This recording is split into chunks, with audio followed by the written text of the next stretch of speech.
அதிகாரம் அதனுடைய 11வது வசனத்தினுடைய கடைசி பகுதி, சிறையிருப்பை திருப்புவேன் என்று கர்த்தர் சொல்லுகிறார்.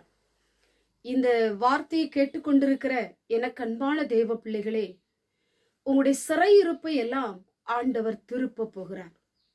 எந்தெந்த காரியங்கள் சிறையிருப்புக்குள்ளே, ஒரு கூட்டுக்குள்ளே அடைபட்ட பறவையை போல வெளியிலே வர முடியாதபடி, உங்க காரியங்கள் நடக்காதபடி முடங்கி போயிருக்கிற ஒரு அனுபவத்திலே நீங்கள் இருக்கலாம். இந்த நாளிலும் கர்த்தர் சொல்லுகிற ஒரு வார்த்தை, பல நாட்களாய், பல வருடங்களாய், பல மாதங்களாய் சிறையிருப்புக்குள்ளே இருந்த காரியங்களை எல்லாம் நான் வெளியே கொண்டு வர போகிறேன். உடைய வாழ்க்கையிலே இழந்து போன மகிழ்ச்சியையும், இழந்து போன சமாதானத்தையும், இழந்து போன ஆசீர்வாதத்தையும், இழந்து போன குடும்ப உறவுகளையும் நான் உங்களுக்கு கொடுத்து உங்களை ஆசீர்வதிக்க போகிறேன் என்று ஆண்டவர் வாக்கு கொடுக்கிறார். இன்றைக்கு எத்தனை உறவுகள் உங்களை விட்டு பிரிந்து போயிருக்கலாம். சில பிரச்சனைகள், சில போராட்டத்தின் நிமித்தம் பிரிந்து போயிருக்கலாம்.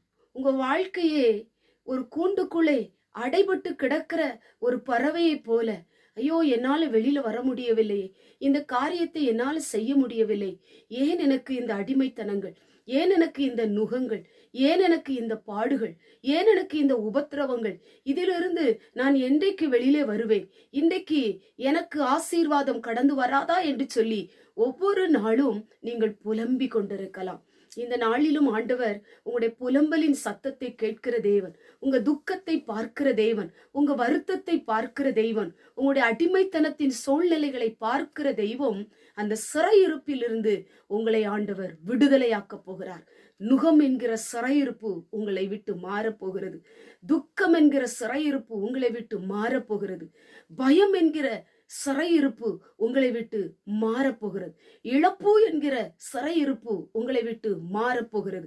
கடன் என்கிற சிறையிருப்பு உங்களை விட்டு மாறப்போகிறது.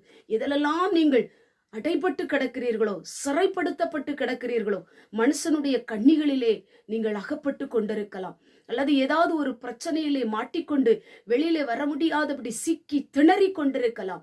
இன்றைக்கு ஆண்டவர் எல்லாவற்றிலிருந்து உங்களுக்கு ஒரு விடுதலையை தரப்போகிறார். நீங்கள் சுதந்திரமாய் வாழும்படியாக, ஆசீர்வாதமாய் வாழும்படியாக ஆண்டவர் உங்களுக்கு கிருபை செய்ய போகிறார். உங்களுடைய சிறையிருப்பை மாற்றி உங்களுக்கு அவர் அற்புதம் செய்வார். கண்களை மூடி ஜெபம் பண்ணுவோம்.